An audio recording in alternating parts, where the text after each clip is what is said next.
Eu quero trazer hoje uma palavra de consolo para o seu coração.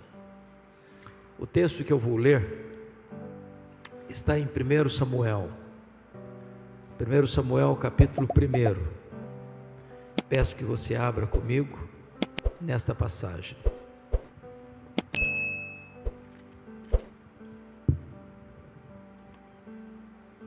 Primeiro Samuel capítulo 1.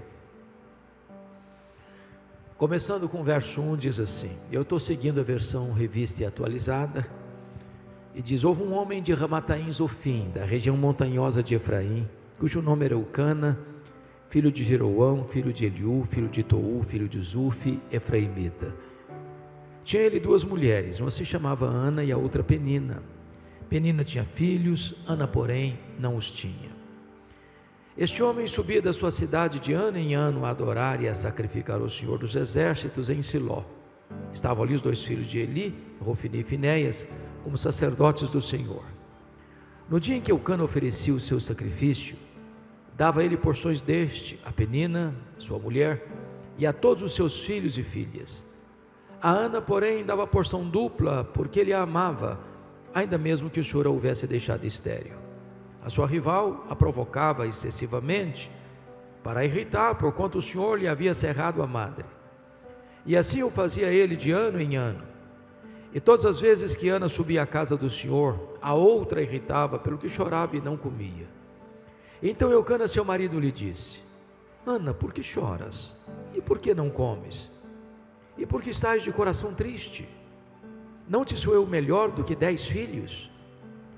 Após terem comido e bebido em Siló, estando Eli o sacerdote assentado numa cadeira, junto a um pilar do templo do Senhor, levantou-se Ana e com amargura de alma, orou ao Senhor e chorou abundantemente e fez um voto dizendo, Senhor dos exércitos, se benignamente atentares para a aflição da tua serva e de mim te lembrares, e da tua serva te não esqueceres, e lhe deres um filho varão, ao Senhor o darei por todos os dias da sua vida, e sobre a sua cabeça não passará navalha. Demorando-se ela no orar perante o Senhor, passou Eli a observar-lhe o movimento dos lábios, porquanto Ana só no coração falava. Seus lábios se moviam, porém não se lhe ouvia voz nenhuma. Por isso Eli a teve por embriagada e lhe disse, até quando estarás tu embriagada? Aparta de ti esse vinho. Porém Ana respondeu, não, Senhor meu, eu sou mulher atribulada de espírito, não bebi nem vinho nem bebida forte, porém venho derramando a minha alma perante o Senhor. Não tenhas, pois, a tua serva por filha de Belial, porque pelo excesso da minha ansiedade e da minha aflição é que tenho falado até agora. Então lhe respondeu Eli, vai-te em paz, e o Deus de Israel te conceda a petição que lhe fizeste. E disse ela, acha a tua serva mercê diante de ti. Assim a mulher se foi seu caminho e comeu, e o seu semblante já não era triste. Levantaram-se de madrugada e adoraram perante o Senhor, e voltaram e chegaram à sua casa a Ramá. Eucana coabitou com Ana, sua mulher, e lembrando-se dela o Senhor, ela concebeu, e passado o devido tempo, teve um filho a que chamou Samuel, pois dizia, do Senhor o pedi. Verso 26, disse Ana a Eli, meu Senhor, tão certo como vives, eu sou aquela mulher que aqui esteve contigo orando ao Senhor. Por este menino orava eu, e o Senhor me concedeu a petição que eu lhe fizera, pelo que também o trago como devolvida ao Senhor, por todos os dias que viver, pois do Senhor o pedi. E eles adoraram ali o Senhor. Amém. O tema que eu quero tratar nesta noite é, não desista de seus sonhos. Não desista de seus sonhos. Era o ano de 1952 na Nova Zelândia, quando um grande esportista daquele país nutriu um sonho inédito, audacioso, o sonho de escalar a montanha mais alta do planeta, o sonho de chegar no topo do Pico Everest, com mais de 8.800 metros de altitude. Ele se preparou para aquela grande empreitada da sua vida. Quando partiu para realizar o seu sonho, ele fracassou. Ele não conseguiu chegar no topo do Everest. Meses depois, Ele foi convidado para dar uma palestra em Londres, e quando ele chegou no auditório, propositadamente as pessoas colocaram uma grande gravura do Monte Everest na parede. Ele entrou no auditório, olhou para a gravura, abaixou a cabeça, dirigiu-se à plataforma. Quando passaram-lhe a palavra, por um momento, ele esqueceu seu auditório, voltou-se para a gravura e disse: Monte Everest, da primeira vez tu me derrotaste, tu não podes crescer mais, mas eu ainda estou crescendo, da próxima vez, eu te vencerei. 6 meses depois, Edmund Hillary era o primeiro homem da história da humanidade a chegar no topo do pico Everest, deixando para nós um legado: não desista de seus sonhos. Eu sei que todos nós aqui temos sonhos. Quem não sonha não vive. Quem desistiu de sonhar, desistiu de viver. Mas é provável que neste auditório haja alguém que já perdeu os seus sonhos mais bonitos pelas estradas da vida. Talvez haja entre nós quem já viu os seus sonhos mais belos se transformando em pesadelo. Quem sabe até mesmo haja alguém aqui nesta noite que já desistiu de seus sonhos, que já enterrou os seus sonhos, que já colocou no túmulo de seus sonhos uma lápide: aqui jaz os meus sonhos. Eu quero encorajar você nesta noite a trazer esses sonhos e a colocá-los de volta na presença de Deus, porque o Deus a quem estamos adorando e servindo nesta noite é o Deus dos prodígios, é o Deus das maravilhas, é o Deus que opera milagres, é o Deus para quem não tem causa impossível, é o Deus para quem não tem casamento irrecuperável, é o Deus para quem não tem enfermidade incurável, é o Deus que pode tudo quanto Ele quer. Esse texto retrata uma mulher que tinha um sonho bonito, um sonho legítimo, um sonho de ser mãe. O problema é que Ana é estéril. O problema é que o sonho de Ana está sendo adiado. E eu fico imaginando que se Ana vivesse hoje, se ela fosse nossa contemporânea, certamente ela enfrentaria algumas abordagens. Acho que a primeira delas seria esta: Ana, você é uma mulher tão crente, você vai tanto à casa de Deus, você ora tanto, você está estéril, tem coisa errada na sua família. Você tem que fazer uma análise mais exaustiva da sua árvore genealógica, porque é provável que haja uma maldição hereditária incrustada aí na sua família, e enquanto essa maldição não for quebrada, você não vai ser curada. Só que o problema de Ana não era a maldição hereditária. Se Ana vivesse hoje, talvez alguém parecido com os amigos de Jó diriam para ela: Ana, ninguém sofre sem causa. Para você estar sofrendo, você deve ter feito alguma coisa errada. Enquanto você não confessar o seu pecado, você não vai ser curada. Só que o problema de Ana não era pecado escondido. Se Ana vivesse hoje, talvez alguém mais audacioso chegaria para ela dizendo o seguinte: Ana, deve ter algum demônio da esterilidade escondido aí na sua vida. O que você precisa fazer é ir num culto de libertação. Só que o problema de Ana não era demônio. Dá uma olhadinha no versículo 5. Está escrito aí que o próprio Deus a deixou estéril. Dá uma olhadinha no verso 6. Está escrito aí que o próprio Deus cerrou a sua madre, de tal maneira que a doença de Ana não tem a ver com maldição hereditária, não tem a ver com pecado, não tem a ver com demônio. A doença de Ana tem a ver com Deus. Bom, isso parece que dá um nó na nossa cabeça, porque se Deus é bom, e Deus é, se Deus tem o melhor para nós, Ele tem. Se Deus quer o melhor para nós, Ele quer. Então, como Deus pode adiar os nossos sonhos, e os nossos sonhos mais legítimos? É sobre isso que quero conversar um pouco com vocês.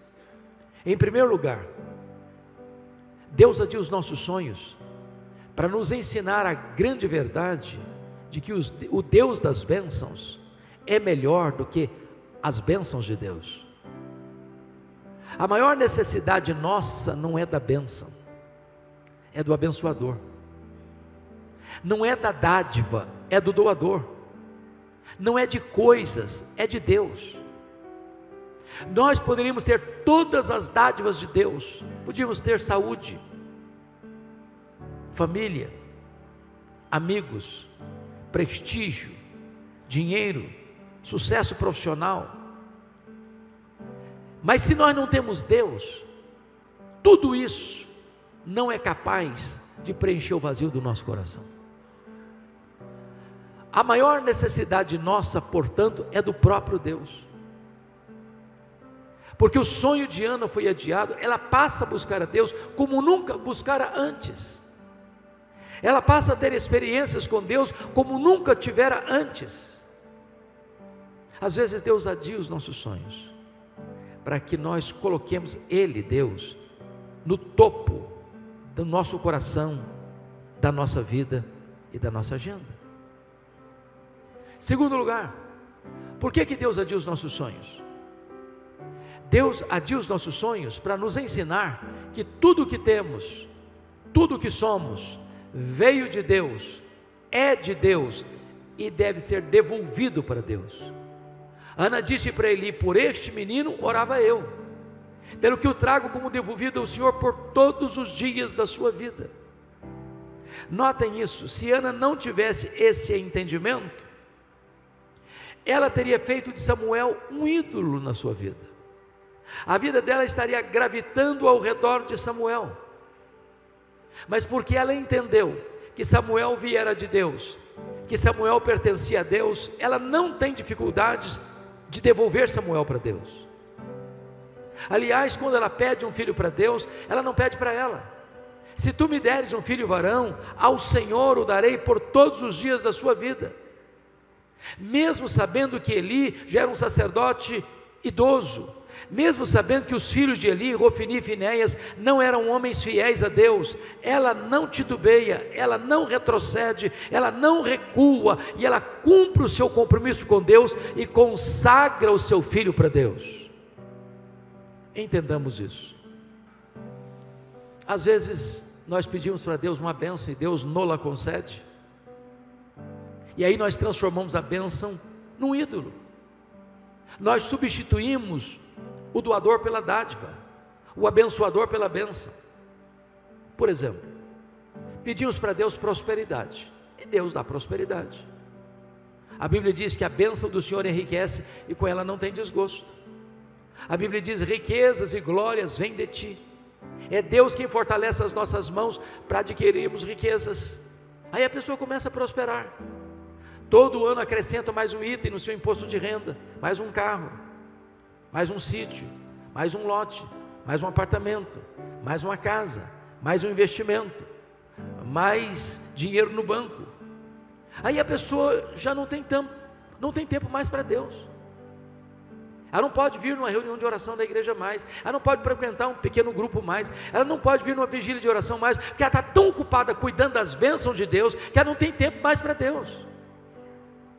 Ela substituiu o Criador pela criatura, o doador pela dádiva, o abençoador pela bênção.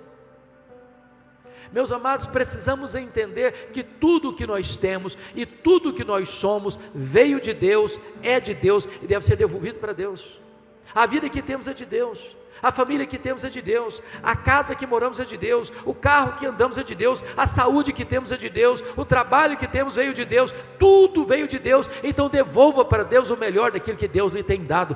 Põe o seu Samuel no altar de Deus. Terceiro lugar, por que Deus adia os nossos sonhos? Deus adia os nossos sonhos para nos ensinar que os seus planos são maiores e são melhores do que os nossos melhores sonhos. Qual era o sonho de Ana? Apenas ser mãe. Qual era o projeto de Deus para Ana? É que ela fosse mãe do maior profeta, do maior sacerdote, do maior juiz de Israel, do homem que haveria de trazer de volta a nação apóstata para a presença de Deus. Às vezes você endereça a Deus um pedido e Deus olha para você e diz: ah, meu filho, ah, minha filha, eu não vou atender não, você está pedindo um pouco demais, seu pedido é acanhado demais, eu tenho coisa melhor para você. Estou preparando algo muito maior para você. Os pensamentos de Deus são mais altos do que os nossos pensamentos. Os planos de Deus são mais elevados que os nossos planos. Eu fico olhando para a Bíblia e observando a história de José. O José estava na prisão. E ele pediu ao copeiro do faraó para lembrar-se dele quando saísse da prisão. E o copeiro do faraó esqueceu-se de José. E ele passou mais 2 anos mofando na cadeia. E você pergunta, mas onde está Deus? Que deixa um filho seu inocente padecer numa prisão. Por que Deus não tirou José da prisão quando ele queria sair da prisão? Se José tivesse saído da prisão quando ele queria sair de lá, o máximo que ele teria sido era um bom lavador de copos no palácio do faraó. Deus o deixou mais 2 anos na prisão, porque nesse tempo Deus estava construindo a rampa do palácio para ele sair da prisão e ser o governador do Egito. Quando Deus parece demorar, não é porque Ele está longe, não é porque Ele está indiferente, é porque Ele está preparando algo maior e melhor para a nossa vida, porque não há Deus como o nosso que trabalha para aqueles que nele esperam. 4º lugar, por que Deus adia os nossos sonhos? Deus adia os nossos sonhos porque Ele é Deus, livre e soberano, que faz todas as coisas conforme o conselho da sua vontade. Confira comigo o capítulo 2, versos 6 a 8, no Cântico de Ana. Ela diz assim: o Senhor é o que tira a vida e a dá, faz descer à sepultura e faz subir. O Senhor empobrece e enriquece, abaixa e também exalta. Levanta o pobre do pó e desde o monturo exalta o necessitado, para o fazer assentar-se entre príncipes. Pelas minhas andanças por esse Brasil, vejo às vezes algumas coisas, pastor Júlio, que me incomodam muito. Às vezes, em nome de uma fé robusta, algumas pessoas beiram a blasfêmia, quando chegam para Deus com petulância e dizem: Deus, eu proíbo, Deus, eu ordeno, Deus, eu decreto, e ai de Deus se não atender. Até parece que essas pessoas estão assentadas num alto e sublime trono, e Deus está no escabelo de seus pés. Mas que tolice, que meninice espiritual. O nosso Deus está no trono, Ele tem as rédeas da história em suas mãos. Ele quem dá vida, Ele quem tira a vida, Ele quem exalta, Ele quem rebaixa, Ele quem põe no trono, Ele quem tira do trono, Ele quem pega o pobre e do monturo e o faz assentar-se entre príncipes. Ele não pode ser colocado contra a parede, Ele não pode ser pressionado, Ele não está acuado, Ele é soberano, Ele é livre, Ele é o todo-poderoso Deus, que faz todas as coisas conforme o conselho da sua vontade, e não precisa pedir licença para fazer. Por outro lado, há aqueles que, em nome de uma ortodoxia, caminham para o erro, ao afirmar que não, o tempo dos milagres ficou lá no período dos apóstolos, hoje não tem mais. Mas o Deus a quem servimos não se aposentou, Ele não vestiu um pijama, Ele não está numa cadeira de balanço, Ele não está senil, Ele é o mesmo ontem, hoje, para sempre o mesmo. Ele tem o mesmo poder, Ele age quando Ele quer, em quem Ele quer, da forma que Ele quer, para o louvor da sua própria glória, e não precisa pedir licença para nós. Ele é soberano. Eu fico olhando Ana, como mulher crente que era, certamente também esclarecida. Então Ana deve ter buscado todos os recursos da medicina para cuidar da sua saúde. Não é pecado você procurar os recursos da medicina, porque toda ciência é ciência de Deus, todo conhecimento é conhecimento de Deus, tudo procede de Deus. Deus cura com os meios, Deus cura sem os meios, Deus cura apesar dos meios, mas porque quem cura é Ele. Então eu fico imaginando que toda mulher, sem exceção, gosta de andar com a bolsa do lado, às vezes até mais do que uma. eu fico pensando que Ana devia carregar nesta bolsa os últimos exames da junta médica de Ramá, dizendo para ela: não tem jeito, não tem cura, não tem solução. Mas Ana entendia outra coisa: se Deus quiser, tem jeito, porque a última palavra não é da ciência, a última palavra não é da medicina, a última palavra é do Deus vivo. Se Ele quiser, tem jeito. É por isso que Ana ora, é por isso que Ana chora, é por isso que Ana jejua, é por isso que Ana insiste, é por isso que ela bate a porta da graça, é por isso que ela não desiste de esperar um milagre. Deus opera maravilhas ainda hoje. Eu estava fazendo uma visita há muitos anos lá em Vitória, no hospital. Quando eu chego na porta do hospital, tinham 3 pessoas na porta, 3 mulheres, e uma jovem, dentre elas, uma das 3 pessoas era uma jovem de 17 anos. Essa menina estava num estado avançado, num tratamento de câncer, com muitas metástases pelo seu corpo. E o médico que cuidava dela lá na nossa cidade do interior, disse para ela: minha filha, aqui não tem CTI, como não tem até hoje, e você precisa de um CTI para continuar o tratamento. Aqui nós esgotamos todos os recursos. Só que ela não tinha plano de saúde e não tinha vaga no CTI. Eu era amigo do diretor do hospital, fui conversar com ele. E ele me disse: pastor, não funciona assim. Não tem vaga. Eu não posso tirar um paciente para botar outro. Hoje eu não posso recebê-la. Fiquei um pouco frustrado. Voltei para a porta do hospital e fiz o que eu não tenho o hábito de fazer. Não me lembro se fiz isso novamente, mas naquele dia eu fui inclinado a fazer isso. Eu disse: filha, aqui não tem vaga para você, mas nós podemos fazer algo melhor do que encontrar uma vaga num CTI. Nós podemos pedir a Deus para curar você nesse momento. Eu impus as mãos sobre ela e pedi para que Jesus a curasse.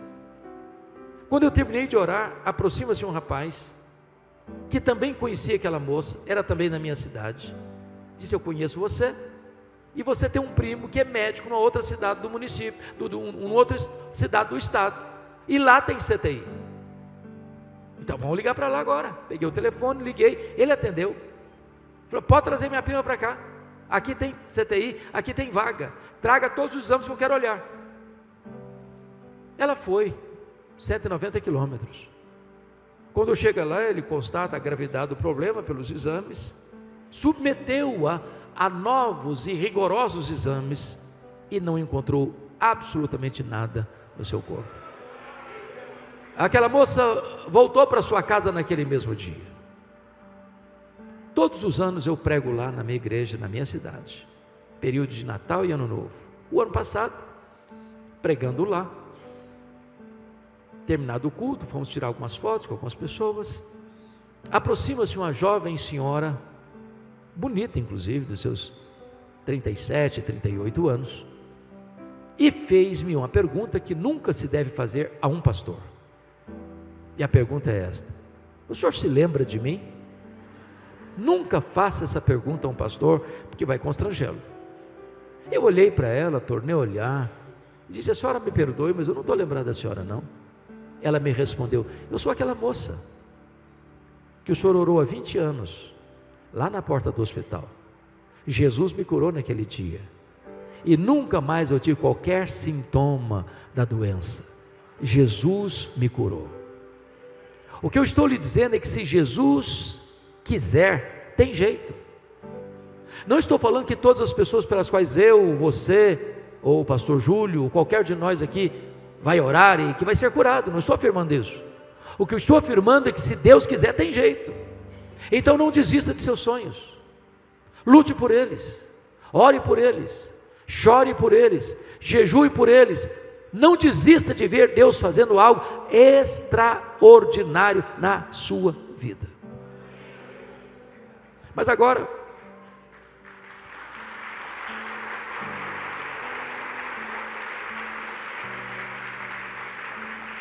vamos ao segundo ponto dessa mensagem. Se você tem sonhos,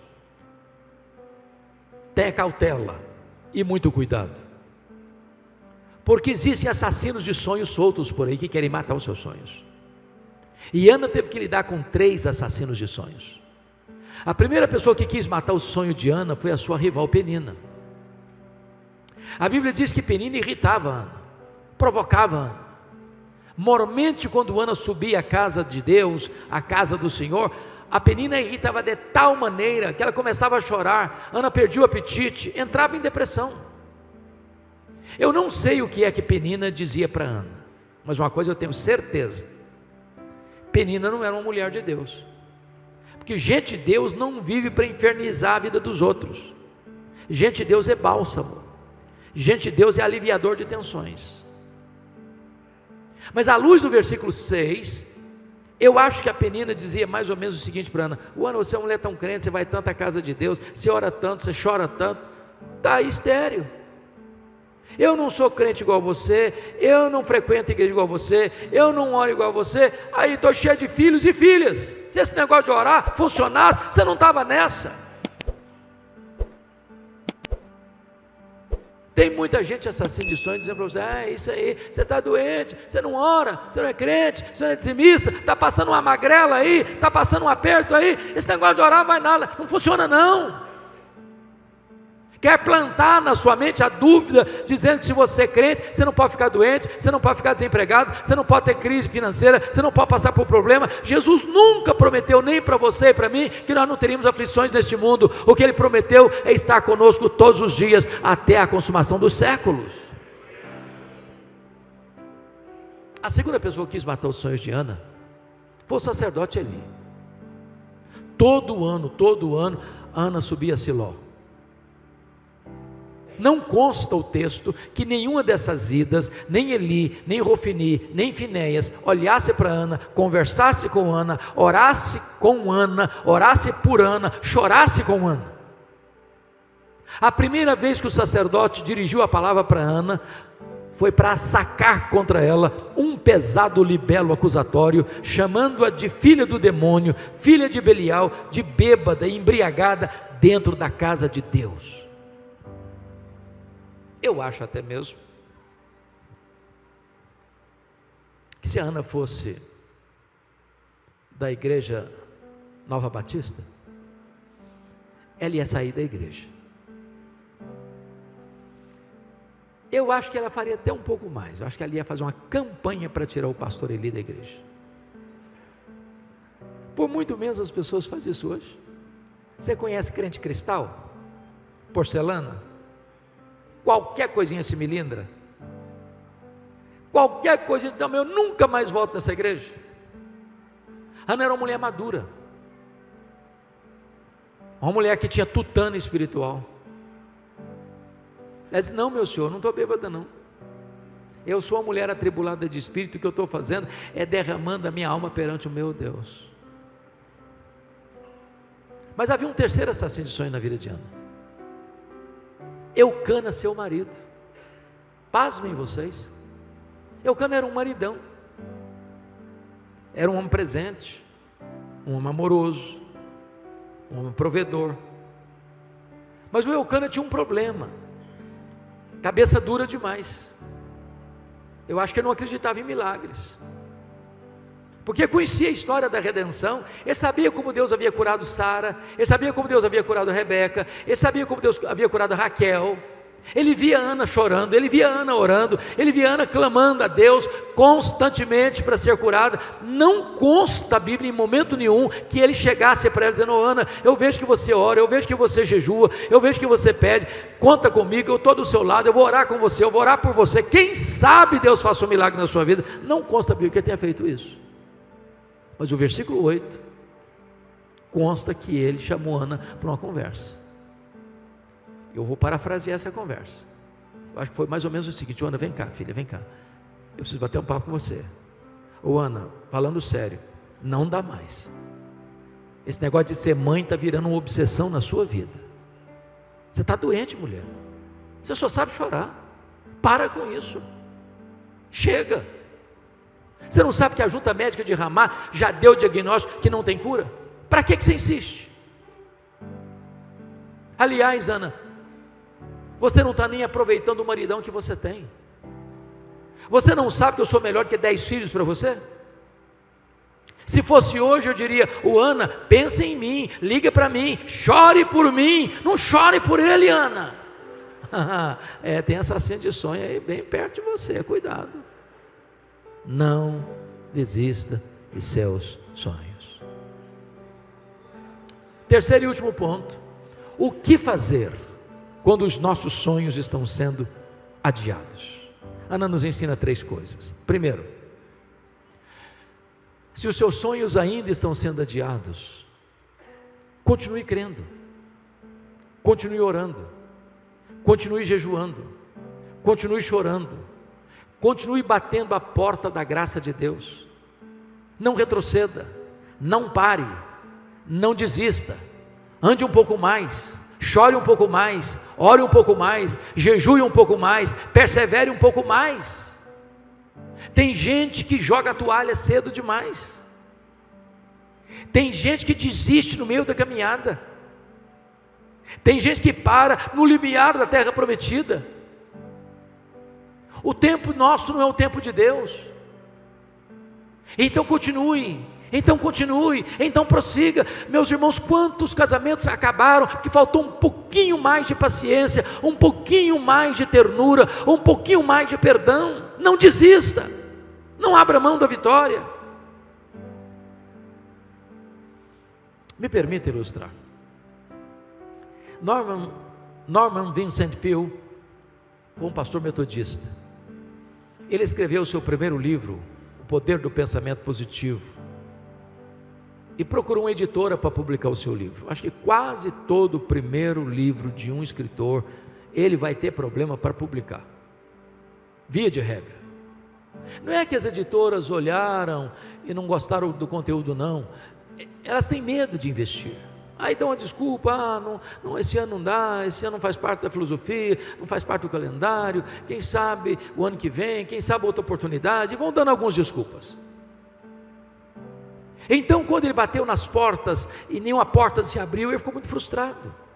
Ele chegou em casa, jogou os rascunhos do livro no lixo, e disse: no lixo vão ficar os meus sonhos de escritor. Dona Ruth, sua mulher, mais crente e mais otimista do que ele, como via de regra as mulheres são, pegou os rascunhos do lixo e disse: eu vou lutar pelos seus sonhos, eu acredito nos seus sonhos, eu vou correr atrás de novas editoras. Encontrou uma editora que se interessou pelo livro. Resultado: esse livro já vendeu mais de 40 milhões de exemplares. Um dos maiores best-sellers da literatura. Estavam no lixo. Não desista de seus sonhos. Na política americana tem um homem que me impressiona muito, Franklin Delano Roosevelt. Esse cidadão estudou em Harvard, esse cidadão estudou em Colômbia, esse cidadão entrou na política, tinha uma carreira brilhante, mas o sonho dele era ser presidente dos Estados Unidos da América.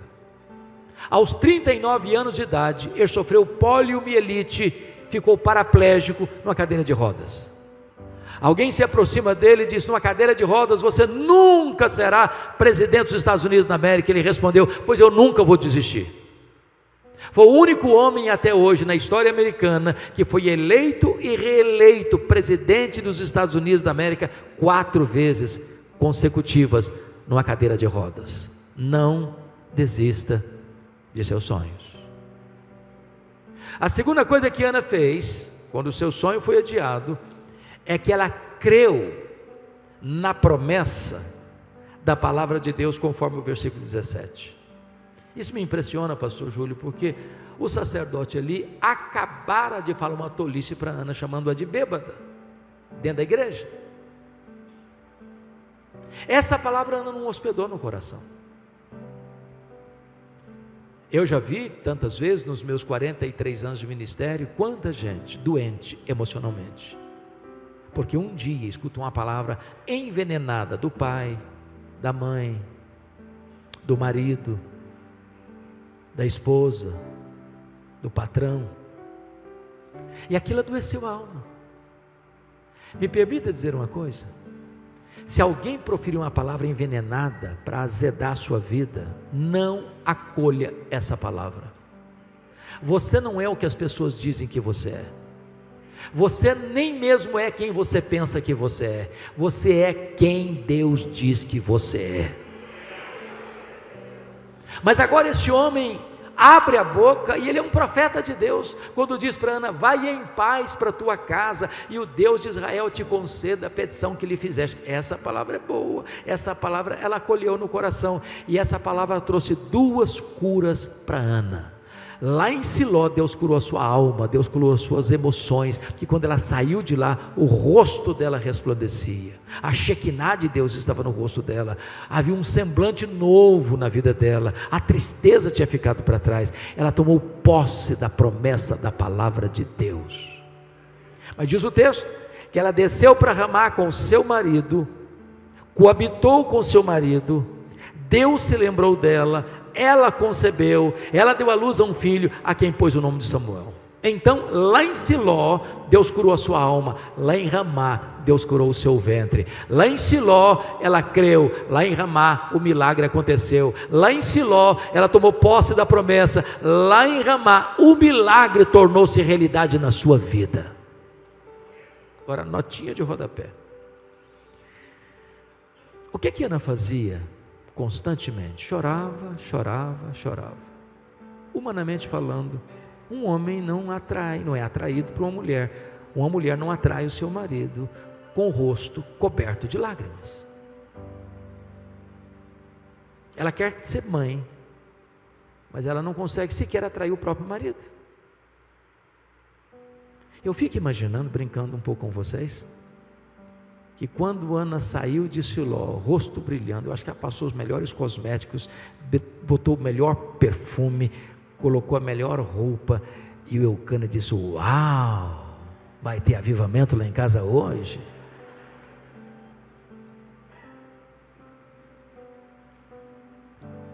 Deus se lembrou dela. Quando? Quando ela creu na promessa de Deus. Eu quero dizer para você que Deus é avalista da sua própria palavra. O que Ele promete, Ele cumpre. E o que Ele faz, ninguém pode impedir a mão de Deus de fazê-lo. Mas a última coisa que Ana fez foi voltar às trincheiras da luta. A partir desse momento você não vê Ana mais chorando, a partir desse momento você não vê Ana mais num quarto escuro, a partir desse momento Ana volta às trincheiras da luta. Meus irmãos, me permita lhes dizer isso, uma das verdades mais consoladoras da Bíblia é o que nós chamamos de soberania de Deus. O que significa isso? Significa que você não crê em acaso, você não crê em sorte, você não crê em azar, você não crê em coincidência, você não crê em determinismo cego, você não crê em misticismo, você não crê em sincretismo, você não crê em olho gordo, você não crê em macumba para crente, você crê que a mão de Deus dirige o seu destino. Você crê que Deus não é surpreendido pelo seu problema, Deus não foi pego de surpresa porque você está passando por uma luta, Deus não é desconhecedor do vale que você atravessa. Tudo que acontece com você é porque Deus sabe, é porque Deus permite e é porque Deus tem um propósito. Se você está passando por uma luta, saiba disso, essa tempestade não está vindo para destruir você, mas para tonificar as musculaturas da sua alma. Deus está preparando você para uma vitória maior, para uma bênção mais esplêndida, para uma experiência mais profunda com Ele. É por isso que crente tem que ser animado, sabia? Tem que ser animado. O crente é aquele que pode dizer assim: este é o dia que o Senhor fez, alegremo-nos e regozijemo-nos nele. Há um escritor que, e não obstante não ser evangélico, eu gosto de ler.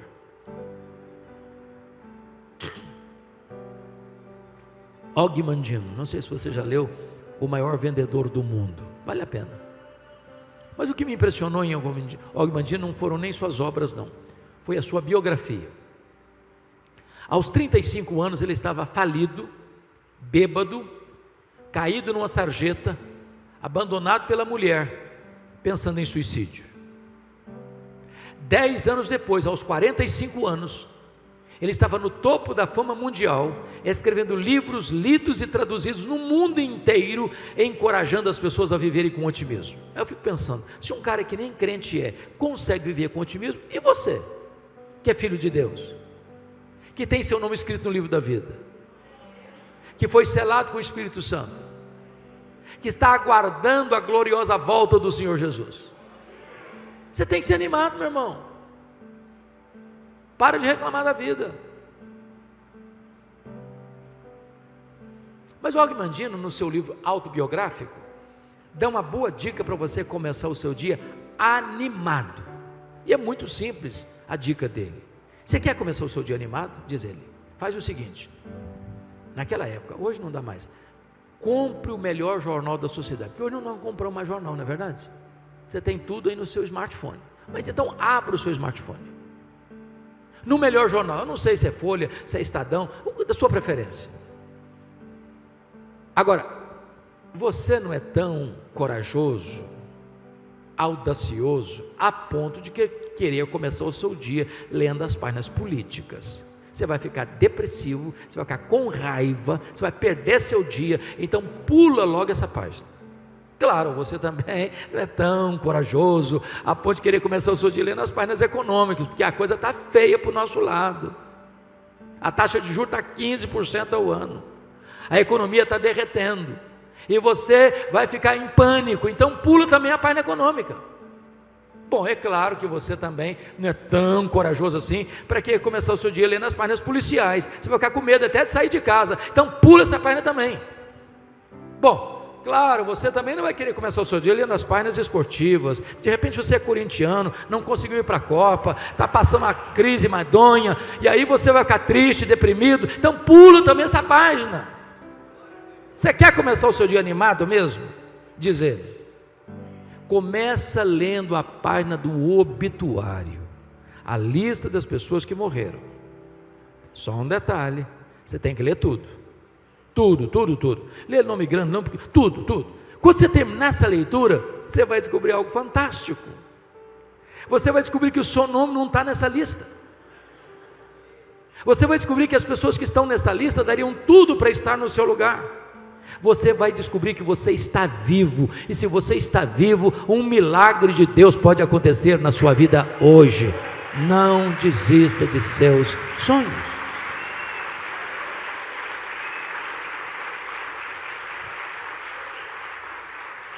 Esta mensagem tem um sabor muito especial para mim, porque eu sou fruto de um sonho. Meus pais moravam numa região muito pobre do interior do Espírito Santo, nos idos de 1958. Minha mãe estava grávida do seu último filho, estado adiantado de gravidez. Não tinha carro, não tinha estrada, não tinha médico. Quando a pessoa ficava doente, ela tinha que ser transportada numa padiola, um lençol amarrado num varal e duas pessoas carregando pela trilha. O meu pai sabia que a minha mãe não suportaria uma viagem de 40 quilômetros, onde ficava um posto médico. Então ele mandou chamar um médico. Ele veio, examinou a minha mãe e disse: essa mulher não vai sobreviver. Ela está muito doente, ela está muito fraca. O bebê que está no ventre dela tem agonia de morte. E a única chance de salvar a mãe é sacrificar a criança. Se não sacrificar a criança, a mãe morre junto com a criança. Naquele impasse, a minha mãe tomou outra decisão e disse: eu não desisto desse filho, eu não abro mão desse filho, eu estou pronto a morrer com ele, a morrer por ele, mas eu não desisto dele. E ela fez um voto para Deus, diz: meu Deus, se tu poupares a minha vida, se tu poupares o meu filho, eu consagro este filho para ti, para que ele seja um pastor, um pregador do Evangelho. Deus ouviu a oração da minha mãe e eu nasci na roça. Fui calçar o meu primeiro par de sapatos com 8 anos de idade, com as mãos calejadas. Onde eu morava não tinha escola, não sei, escola primária. Nunca ninguém tinha saído ali para fazer além de 4ª série primária. Com 8 anos eu entrei na escola. Com 12 anos já tinha terminado os meus estudos. De forma incompreensível até, eu sempre tive uma sede imensa de aprender. Na minha casa não tinha livros, tinha um dicionário velho, rasgado. E com 10 anos de idade eu começo a decorar as principais palavras daquele dicionário. Por providência divina, a professora que me alfabetizou estava se mudando para Vitória. Sabendo do meu sonho de estudar, ela me perguntou: você tem coragem de vir comigo? E eu, que nunca tinha dormido uma noite fora de casa, respondi para ela: se os meus pais deixarem, eu vou. Com 12 anos eu nunca tinha visto um aparelho de televisão. Com 12 anos eu nunca tinha entrado numa cidade. Com 12 anos eu subi na carroceria de um caminhão e fui parar no pior bairro da Grande Vitória, dentro de um mangue, do lado de um prostíbulo, um barraco de tábuas de 4 cômodos, com 10 pessoas.